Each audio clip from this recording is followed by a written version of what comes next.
I didn't trip over anything. My legs just gave out the way old trees do, suddenly, quietly.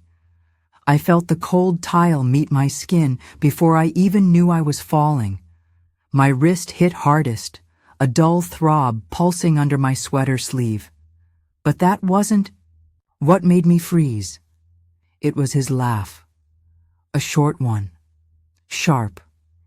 It cut through the soft hum of the refrigerator. I laid there on the kitchen floor, the scent of lemon cleaner still clinging to the air from my morning mop. That floor knew me well. I'd cleaned it for 30 years, but today it held me like a stranger. I didn't cry out. Just wait. Not for help, but for something else. Maybe the sound of concern, maybe my name. But all I got was laughter, fading into silence. Not cruel, not pointed, just careless. That was the part that bruised the deepest.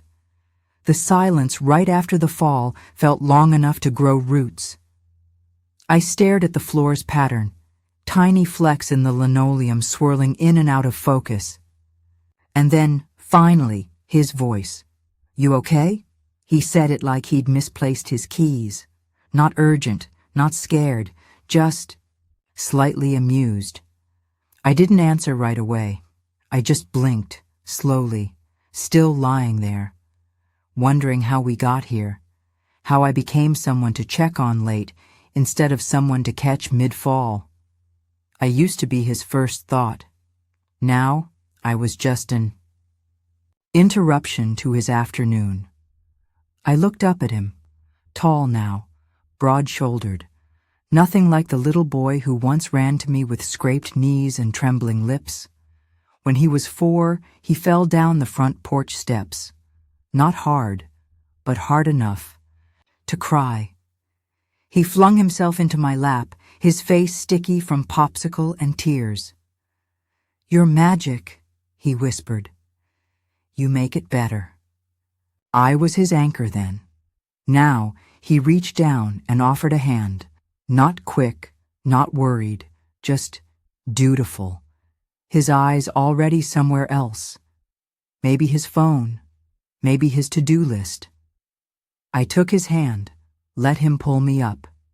It didn't feel like magic this time, just gravity and the tiniest ache of being left behind. He never set the glass down. That's what stuck with me. As I gripped the counter and pulled myself up, slow and stiff, he took another sip of his ice water. I heard the clink of the cube against the rim, the sound casual as a Tuesday. No urgency, no shift in his posture. Like this was just another moment, not a mother on her knees. I wasn't hurt, I wasn't helpless, but I wasn't nothing either. Still, to him, I was background. An old woman with balance issues. Nothing to panic over. Nothing that could break. But something in me had already cracked. I didn't cry. My throat tightened. Sure. But the tears stayed in place, like children afraid to speak out of turn. I smiled, like I always do. "I'm fine," I said, like I always say. But inside, something shifted. Not violently. Not even painfully. Just permanently. Maybe it was respect that slipped away. Maybe closeness. Or maybe it was a tiny hope I didn't know I'd still been holding, that I still mattered the way I once did. The wind brushed against the back door, gentle and cool. Coffee had gone cold in my cup. I didn't warm it again. I pulled out the chair and sat down slowly, hands still trembling a little. Not from the fall, but from everything else. He didn't insist I rest. Didn't ask if I needed a bandage. He just scrolled on his phone, thumb flicking like it had somewhere more important to be. He was right there, but it felt like I was in a room alone. That's how invisibility begins, I think. Not in being yelled at, not in being abandoned, but in being quietly forgotten. Later that evening, I folded towels in the bathroom. Warm from the dryer, soft and smelling of fresh lavender. I told myself it wasn't important. Just a laugh. Just a slip. Happens all the time. But that laugh echoed, not because it was mean, not because he meant anything by it, but because it reminded me of something I didn't want to face. I'd fallen. But not just in the kitchen. I'd fallen out of the center of his life, and no one noticed. The first time he pressed into me during a storm, he couldn't have been more than 5. The thunder cracked loud enough to rattle the window panes, and he ran from his room barefoot, his pajama pants twisted at the ankle. He didn't knock, just crawled into my bed and wrapped himself around my waist like I was the eye of the storm. His little body trembled against mine, breath hot against my nightgown. I could smell the faintest whiff of toothpaste and sweat from his pillow. I pulled the quilt over both of us and hummed, something soft, something tuneless, just the same note, over and over like tracing a circle on his back. He used to believe I could calm the thunder, that my arms could turn chaos into comfort. I whispered, "It's just the sky talking, baby." He nodded, too afraid to answer. His fingers clutched my sleeve. That night, I remember thinking, this child, he knows I am safe. And because he knows it, I must be. Sometimes I wonder when he stopped reaching for me during storms and why I stopped humming. It was autumn, one of those days when the leaves crunch just right under your shoes. He was running too fast across the porch, showing off a plastic spaceship he'd gotten from a cereal box. And then he tripped, caught his toe on the top step, and tumbled down, knees first. I dropped the basket of laundry and rushed to him. His eyes were wide, full of surprise more than pain. He looked up at me, red-cheeked and wet-eyed, and cried, "You never fall, Mommy." I laughed. I couldn't help it. "Well, I try not to," I said, brushing off his jeans and checking for blood. He wrapped his arms around my waist, tighter than usual, and added, "You're unbreakable." That word stuck with me. He said it with the conviction of a child who hadn't yet seen the world fail him. Back then, I wore his belief like armor. Like maybe if he thought I couldn't break, I wouldn't. I think about that moment sometimes, especially now when he doesn't notice the cracks. He used to believe I'd never fall. Now he forgets I once stood tall. It was one of those late winter evenings where the air smells like snow before it even starts falling. We were leaving the grocery store, arms full of plastic bags and excuses to talk about nothing. I stepped off the curb too fast, and the sole of my boot slid just slightly. Before I even flinched, his elbow found mine. It wasn't dramatic. He didn't grasp or grab. He just steadied me, his teenage hand wrapping around my arm like I was something rare. He didn't say anything, just kept walking. But I remember that second. The hush of snowflakes starting to fall, the yellow street light. Above us, the way my coat brushed his shoulder. I was the one who used to guide him through ice. Suddenly, the roles flipped for a step. Just one. He didn't make a big deal of it. But I did, because even now I can feel the warmth of that moment like cocoa on a cold night. I still walk that sidewalk. My cane taps where his sneakers once bounced. Beside me, when he'd skip a step to keep up or slow down just to match my pace. There's a crack in the pavement outside the post office where he used to hop like it was lava. I step over it now, slow and measured, and my heart aches in the space he no longer fills. The ice doesn't scare me anymore. It's the emptiness beside me that does. I used to be held like I mattered, like I was something to keep upright.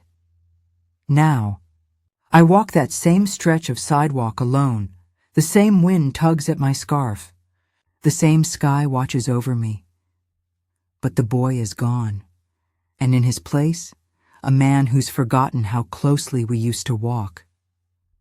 I thought if you raised a child gently, if you held them when they cried, listened when they raged, cooked their favorite, meals even on tired feet, it would take root in them. I thought tenderness stuck. I don't think that anymore. Not because he's cruel. He isn't. He's just busy, distracted, grown. Maybe life pulls the stitches loose one thread at a time, and by the time you realize it, what you sewed in with so much care is frayed at the edges. But still, I keep those memories. Like linen, I refuse to throw out. Sometimes I open the old photo album and trace his baby face with my finger. I polish those memories with quiet pride. Even if he doesn't hold them, I do. They're mine to keep. We were walking out of the bank the other day, just a routine errand, nothing special. He was on his phone, talking about mortgage rates and something someone said on TV. I walked beside him, steady as I could, my shawl catching the wind, and still, even now, I reached. Just a little. I didn't expect him to notice. He didn't. But my hand hovered near his elbow for a breath of a second. Old habit. Muscle memory. He doesn't reach back anymore, but I still do. Because that's what love taught me, how to extend even when nothing's waiting to catch. The tenderness may have faded in him, but it's alive in me still. It always will be. They said they'd already ordered brunch. Something from that place, with the rosemary potatoes and fancy coffee. But I still brought my cherry pie, the one with the crisscross crust he used to beg for on weekends. I'd made it from scratch the night before, even braided the top with care like I used to when he was little. When I walked in, the kitchen was full of laughter and the smell of bacon, but not one person looked up. I placed the pie on the edge of the counter, careful not to block the takeout containers. The glass dish warmed the granite with its heat. My hands still smelled of cinnamon and butter.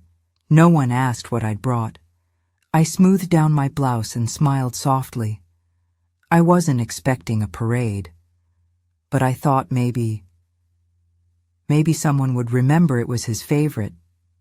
They didn't, and that hurt more than I'd let show. He saw it after a while, the pie. Or maybe just noticed me hovering near the coffee maker. He smiled. Not the real one, the one that lights up his whole face, but the kind you use when someone brings a gift you didn't want. You didn't have to bake, Mom, he said, voice casual, like we were chatting about the weather. I know, I replied, sitting down at the table. He turned back to the others. Someone was retelling a story about a client, something funny. I nodded along, pretending to listen. I folded my napkin, once, then again. Cooking used to be my way of saying I love you. Now it just felt like a mistake. His wife was laughing about something I didn't quite catch, something about people who go all out. And then she said, "Your mom's always been like that. She never shows up without a whole production." He laughed and added, "Yeah, Mom's always been a little extra, just like that, not mean, not pointed." Just easy. I felt it land like a stone dropped in a still lake. Extra, the table laughed, a light chuckle, nothing biting. I looked down at the pie. The crust was starting to flake, untouched. I cut into it gently with a butter knife, even though No one asked. The filling oozed out in that slow, rich way it always did. No one noticed. That word, extra, kept ringing, not cruel. Just dismissive. That's the part that stayed with me. I laughed too. The kind of laugh that barely touches your lungs, just from the neck up. I reached for my coffee, stirred it slowly, even though I don't take sugar. The warmth of the mug didn't reach my fingers. I smiled. I always do. But inside I felt something come undone, like a sweater caught on a nail, tugging loose one thread at a time. It wasn't the word. It was the way no one flinched after it was said. The way I disappeared so easily in that room I used to be the center of. When it was time to leave, I reached for the pie. No one said, "Leave it." No one asked for a slice to go. I wrapped it in foil, slow and careful, the way you'd handle something breakable. It was still warm, still perfect. I carried it like it meant something, like I meant something. Outside, the sun had turned the driveway into a mirage of heat. The foil crinkled in my arms. I opened my car door, laid the pie on the passenger seat like a guest. Before I left, I looked back at the house. It looked smaller, in the sunlight. I shut the door behind me gently. Not because I was afraid of waking someone, but because I didn't want to disturb the silence that had clearly made itself at home. That pie deserved better. So did I. The photo showed up on my screen. Without warning, I'd been scrolling through old recipes when my finger brushed the wrong icon. There it was, his face, her face, and the kids, bundled up in matching scarves at the cabin we used to rent every winter. The caption said, "Best weekend ever," with a little snowflake emoji. I stared at it for a long time, like maybe if I blinked enough, I'd see myself tucked in the background. But I wasn't.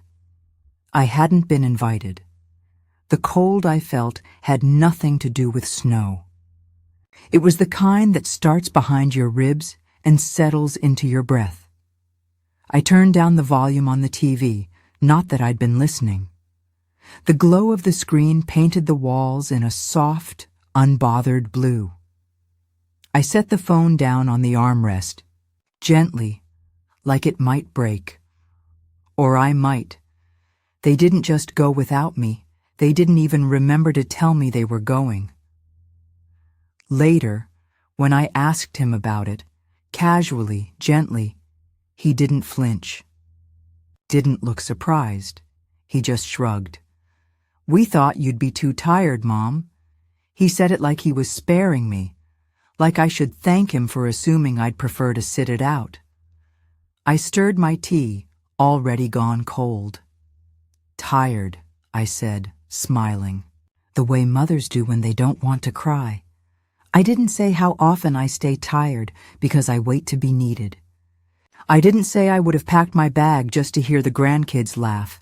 Instead, I folded the edge of my napkin and said, "Sounds like you had fun." He nodded and went back to his phone. The words slipped out softer than I meant them to. Am I even expected at Christmas anymore? He didn't answer. Not with words. His eyes flicked to the window, followed a falling leaf, and then back to the table. The quiet that followed said more than I wanted to hear. I took a slow sip of tea. It was bitter now. "I just wasn't sure," I said, forcing a lightness that didn't match the stone in my chest. Still nothing. So I swallowed the rest of the question, and a piece of myself with it. Some silences arrive like snow, soft but heavy. This one settled across the room and refused to melt. He didn't meet my eyes, just lifted his spoon, scooped from a bowl of soup I didn't make, and let the steam fog his glasses. The TV murmured in the other room, some commercial about car, insurance trying to be funny. But no one laughed, not even the kids. The scrape of his spoon against the ceramic made me jump a little. That's what avoidance sounds like. A spoon, a hum, a look that never lands. I used to be the person he looked to first. Now I felt like furniture, familiar but unimportant. There's a kind of silence that says, "Please don't make me explain what you already know," and that night it filled every corner of the house. "I should fold the laundry," I said, standing up slow. There was no laundry waiting, just a basket of quiet in a hallway that never felt more narrow. He didn't stop me, just nodded, like he thought I should have left sooner. I reached for my purse. My keys jingled louder than they needed. I glanced back once. No one was looking. I opened the door into the evening. The porch light clicked on like it remembered me, even if they didn't. The air was cool, sharp with the scent of dried leaves and distant smoke. I closed the door gently, careful not to wake anyone, though I knew the silence inside had already settled in long before I did. As I walked to my car, I realized I felt like a coat left behind at a party, still warm, but no one is reaching for it. The knock came mid-morning, soft like a memory, not rushed, not loud. Just the kind that says, "I brought something, if you're up for company." I opened the door and there stood May, in her usual long cardigan and that pin with the bluebird I always liked. She didn't speak right away, just smiled and held out a jar of blackberry jam, still warm from sitting in the sun on her passenger seat. No explanation, no small talk. I took it with both hands. "Still warm," I said. May nodded. "Picked 'em yesterday morning. They were stubborn." I smiled and stepped aside to let her in. The breeze behind her carried honeysuckle in with it. It had been so long since someone showed up without needing something. We sat in the living room, each with a cup of lemon balm tea. Neither of us spoke at first. The silence wasn't awkward. It was sacred, the kind of silence that makes room for ache to stretch out and breathe without apology. The steam from our cups curled upward like ribbon, catching little glints of sun where it met the light. I traced the rim of my cup with my finger, watching the way her eyes followed the breeze moving the lace curtain. I think that's what I needed most. Not words, just someone willing to sit in the quiet with me and not fill it. She waited until my cup was nearly empty. Then she set hers down and looked right at me. Not in that sharp way some people do when they're trying to fix you, but soft. Like she already knew the edges and didn't mind them. "You know," she said gently, "you don't have to prove your worth to people who've forgotten it. It wasn't a performance. It wasn't meant to save me. It just was." The words landed, quiet and deep, like balm on a burn I'd gotten used to living with. I stared at the little pattern on my coaster and let them sink in. May didn't press. She just waited, teacup cradled in her lap, birds chirping somewhere outside like they were in on it. That kind of truth doesn't need to echo. It just sits beside you until you believe it. I felt something catch in my throat, tight and warm. Not painful, just full. The tears didn't come, but I could feel them sitting just behind my eyes, waiting for permission. I didn't need to cry. Not with May. She made space without asking for it back. I reached across the table and laid my hand over hers. Her skin was soft, paper thin. She gave the gentlest squeeze. It wasn't dramatic, just enough to say, "You're not invisible here." And in that moment, I felt seen in a way I hadn't in a long, long time. After she left, I walked into the kitchen and held the jar up to the light. The blackberry jam glowed like deep purple glass. I didn't open it. Not yet. I wanted to keep it the way she gave it to me, simple, whole, unasked for. So I placed it on the windowsill above the sink. The noon sun hit it just right. It looked almost like stained glass. That jar didn't just say, "Here's something sweet." It said, "You matter enough for someone to remember you." And sometimes, that's where healing begins, not with explanations, but with jam, and someone who brings it without asking why you need it. I started with the drawer no one noticed, not the one with the good silver or the measuring spoons, the other one. The drawer with the mismatched forks, the thrifted knives, the faded spoon. I always used for soup. It wasn't dramatic. There was no music, no sudden decision. Just late-night air slipping through the cracked window and the hum of the refrigerator keeping me company. I ran my fingers across each handle before placing it in the box. Not out of sentiment, but because the metal remembered my hands, and I owed it a gentle goodbye. No one was watching. No one needed to be. This wasn't for them. This was just me, finally beginning. I didn't bother with labels. No masking tape, no categories. What went into each box didn't need to be explained to anyone else. A scarf I wore the day he told me. I was too much. A chipped mug from a yard sale that held more lonely mornings than coffee. 3 paperback novels I never finished, but couldn't let go of. Each item landed with a soft sound, like a whispered farewell. Not anger. Not spite, just quiet reclamation. A woman, claiming her corners again. The bedroom lamp stretched shadows long across the floor. The room didn't feel smaller, just more honest. The photos stayed, not because I forgot them, but because I wasn't. Sure, some of the faces in those frames still tugged at something tender. Others made my stomach tighten in ways I didn't yet understand. So I dusted them, wiped each glass pane with the edge of my sleeve and straightened them on the shelf. Let them stand. Let them hold the memories I hadn't decided what to do with. Yet, the floor creaked under my weight, reminding me I was still here, even if the past couldn't make room. Not everything needed to be packed, not yet. I kept waiting for the anger to arrive. It never did.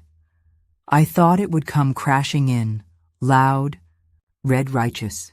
But what arrived was softer, quieter, final. Like closing a book without the ending I wanted, but knowing the story still mattered. I folded a sweater, the one I used to wear on Sundays, folded the sleeves like I was tucking in a child, and with it, I folded the version of myself that stayed too long. That waited to be chosen. The silence around me wasn't empty. It was full of a life ready to begin again. The last bag zipped shut with a sound I'll never forget. Not because it was loud, but because it wasn't. It didn't echo.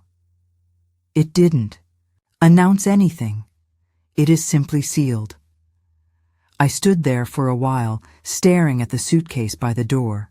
Light from the lamp spilled over it in soft gold, and I felt nothing rose. No ache.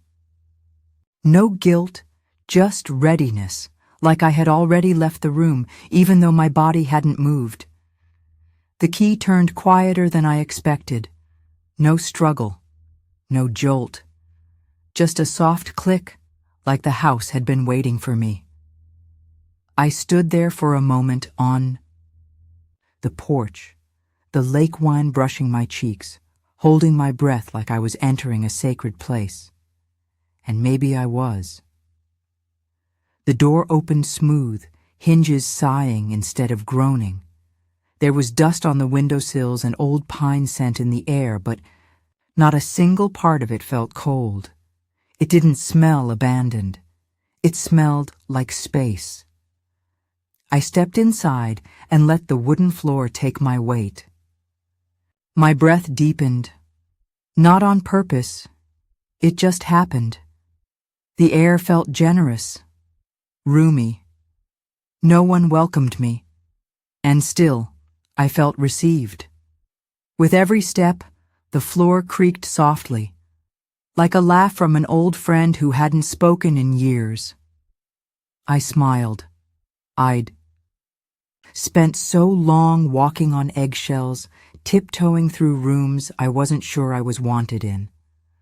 But here, the sound of my own steps made the space feel more alive. Sunlight slipped through gauzy curtains and painted the walls gold. I reached out and traced a windowsill with my finger. Rough wood, a little dust, and something else, something tender. "Hello," I whispered, almost embarrassed. It felt silly, but the house didn't mind, and neither did I. That night, I made soup, onions first, sautéed until they softened, then garlic, thyme, and just enough salt. I added a bay leaf like my mother used to, even though I never really tasted the difference. It wasn't just a meal. It was a ceremony, a reminder that I could nourish myself, not out of duty but out of care. The pot simmered slowly, filling the cottage with warmth. One candle flickered on the counter, its glow dancing gently against the wall. I filled a single bowl, sat by the window, and took my time. I hadn't felt that whole in years. The next morning, I hung my curtains. Soft yellow, not beige, not something, neutral. Just yellow, bright and warm, like sunlight on a cloudy day. I didn't ask anyone if they matched the furniture. I didn't think twice about the pattern. I chose them because I liked them. They fluttered in the breeze as I tucked them into place, catching a patch of sun like they were smiling back at me. For the first time in a long time, I didn't feel like I had to ask permission to be myself. That feeling settled deeper than I expected. No one knew my address. There was no mail with someone else's name on it. No delivery driver knocking for a neighbor. No visits I didn't want. Just the sound of crickets outside and the lake moving slow and steady in the distance, like it had all the time in the world to teach me how to breathe again. The silence wasn't empty. It was safe, the kind of quiet that didn't make me feel alone. It made me feel free. Later that night, as I folded a dish towel and placed it gently in the drawer, I paused. My hands moved slower, but not from age. From awareness. Somewhere between unpacking my books and tucking fresh sheets into corners, I found something I didn't expect to reclaim. Myself. Not the version of me who apologized for bringing too much. Not the version who got quieter to fit smaller spaces, but the woman who used to hum while cooking. The one who painted her nails coral just because. In this place, I wasn't too much. I was everything I needed to be. I heard the tires before I saw the car. Gravel crunched slow and deliberate, like someone dragging a guilty memory up to my porch.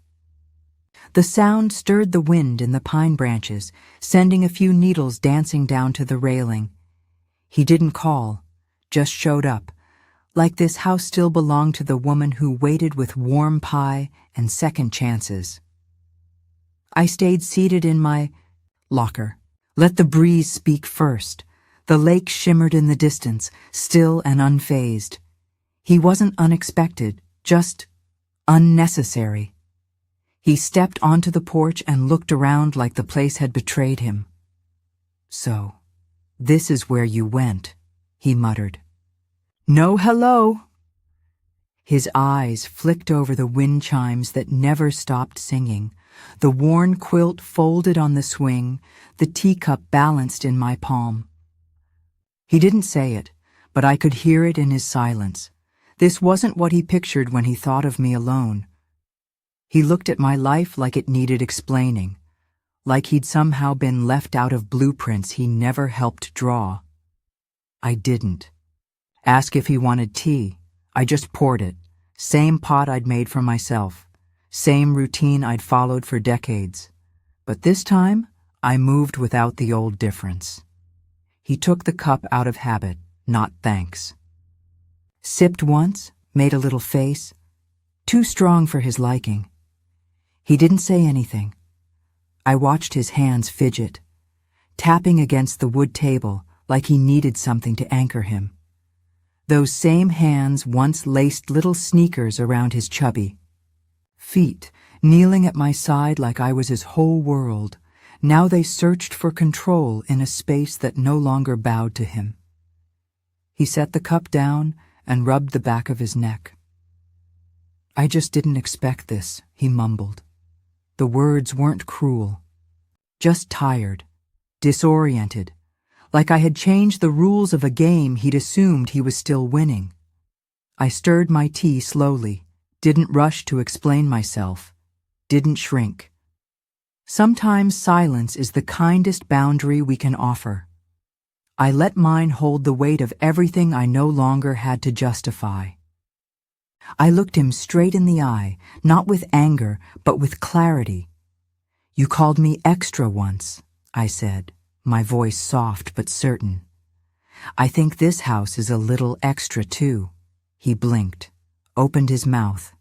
Then I closed it. Not because I'd hurt him, but because there was nothing left to argue with. The truth didn't sting. It just stood there between us, quiet, tall, and undeniable. I rocked gently in my chair as bees hummed in the bush nearby, my empty teacup warm in my hand. He stood, brushed invisible dust from his jeans. "Well, nice place," he said. I smiled and nodded. Nothing more. He didn't reach for a hug. I didn't offer one. There was no resentment left between us, just air and history and the kind of space that says, we've both moved on. He walked to his car slower than he'd arrived. The gravel didn't fight him this time. I watched until the dust settled. Then I turned my chair slightly toward the lake. The silence behind him didn't ache. It breathed. The kettle popped once, then again, slow and steady, like a heartbeat I hadn't listened to in a while. I set out 2 mugs, mismatched but clean. One had a chip in the rim, the other a faded flower along the handle. I chose the chipped one for myself. He sat across from me, stiff in the chair, eyes not quite meeting mine. The candle on the table flickered just enough to soften the edges of the room, and the scent of black tea and lemon peel wrapped around us like a shawl. I stirred honey into both cups. I didn't ask how he liked it. I just made it how I knew I liked it. I sat, let the steam rise, and then, finally, I spoke. Tonight, I would say it, not with fury, not with blame, but with truth. It wasn't the fall, I said quietly. He blinked, confused. It wasn't the bruise on my hip or the ache in my wrist that hurt the most. He didn't say anything, so I went on. It was a laugh. His eyes met mine then, slowly, hesitant. That sound, it echoed long after I stood up, not because it was mean, but because it was careless, like I'd become someone you could find funny instead of someone you'd once called safe. The spoon in his mug clinked gently as he stirred without thinking. I watched him squirm a little in his seat, unsure of what to do with the weight in my voice. I didn't fall and break. I fell and realized I'd already been broken for some time. "You forgot I used to be whole," I continued. He looked down at his tea. I could see his jaw clench, but he didn't interrupt. "You forgot that I lifted you when you couldn't breathe through fevers, that I walked to the grocery store in winter storms just to buy the cereal you loved." His shoulders tightened, but I softened my tone. "You forgot that I worked nights so you could play soccer with shoes that didn't pinch your toes." I looked him straight in the eye. I wasn't just in the background. I was the main character in your early life. And somehow, I got written out of the later chapters. The candlelight danced in his eyes, and this time, he didn't look away.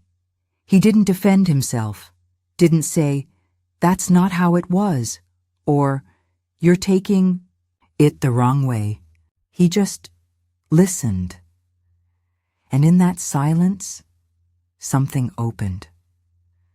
I could see a flicker of the boy he used to be, the one who once pressed a crayon drawing into my hand with "Best Mom" scribbled across the top. That boy is still in there, I thought. He just forgot the sound of my voice when it wasn't telling him what time dinner was. Maybe tonight he was hearing it again. And maybe he missed it. "I'm not asking you to apologize," I said, gently setting my cup down. He nodded slowly. "I'm not asking you to cry or feel guilty. I just needed you to see me, not as your mother, not as a burden, but as a woman, with breath and memory and a name." I paused. I needed to say it out loud so I wouldn't carry it in silence anymore. His hands were still. The room was still. Even the crickets outside had gone quiet. "Dignity doesn't need drama," I added. "It just needs a seat back at the table." And I took mine. We didn't speak for a while after that, but the silence didn't hurt anymore. It wrapped around us, not as distance, but as agreement. When he reached for the teapot and poured me another cup without asking, I didn't thank him. I just let it happen. He added a splash of honey, the way I had before, remembered, matched. The candle had burned.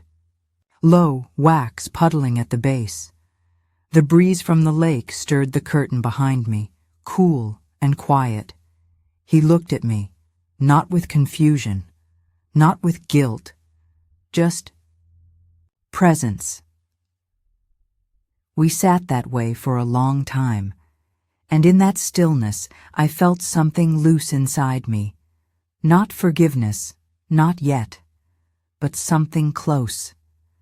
The lake wore its mist like a shawl. It wasn't in a hurry. Morning arrived slowly, deliberately, as if the world had taken a long breath and decided not to rush the exhale. The sky stretched out in soft pinks and pale blues, and the reeds along the shore rustled like someone turning in their sleep. I stepped out barefoot, the porch boards cool against my soles, and wrapped both hands around my mug, chamomile, still warm. The steam curled up and disappeared into the fog, joining it like they were old friends reuniting. I didn't say anything, didn't need to. This stillness asked nothing from me. It just let me be. A few ducks glided out from under the far tree line, their paths winding and crooked like they were making it up as they went. No order, no symmetry, just motion. They didn't explain themselves, didn't try to look elegant. They just moved. I sipped my tea and watched them go, and for the first time in a long time, I saw myself in something so simply alive. I wasn't graceful either, not anymore, but I was forward, still moving, still afloat, and somehow that was enough. There was a time I needed to be named, noticed, praise, but that morning, I realized something that felt quiet and thunderous all at once. I know my name even when no one says it. I don't need to be invited to matter. I don't need to be clapped for to exist. I'm not applause. I'm present. The wind slipped through my hair as the trees whispered something just for me, and the porch groaned softly beneath my shifting weight. I stood there fully, finally, without needing permission. I didn't make 2 cups of tea, just one. I stirred in honey, not the way he liked it, but the way I did. A little extra, just enough to catch sweetness at the bottom. And it didn't feel lonely.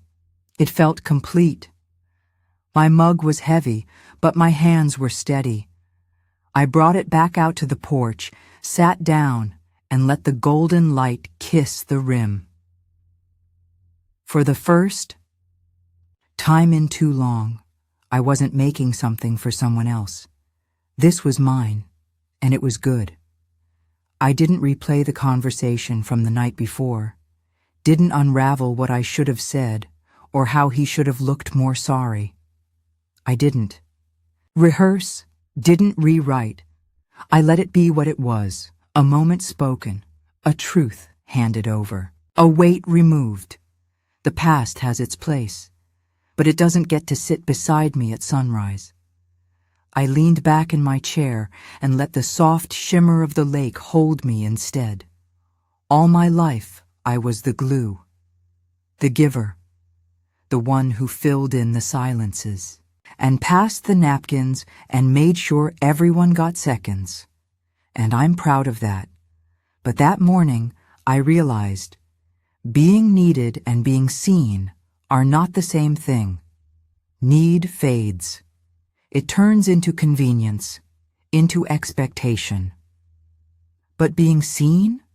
That sticks, and I'd rather be whole than held halfway. The dew had started to vanish from the grass, the sun warming the earth into motion. I didn't ask it to rise. It just did, and maybe I could too. The sun didn't wait to be watched. It rose, slow and golden, stretching across the lake like a hush, turned bright. No applause, no audience, just light, and I smiled at that, at the simplicity of showing up without needing to impress anyone. I brought my empty mug to my lap, held it loosely, and whispered to no one in particular, "I think I'm ready now." No one answered, and still, I felt heard. If any part of this reminded you of something you've quietly carried or quietly let go, I'd be honored to hear it. And if you'd like to walk through more stories like this with me, you're always welcome to stay a little longer and subscribe.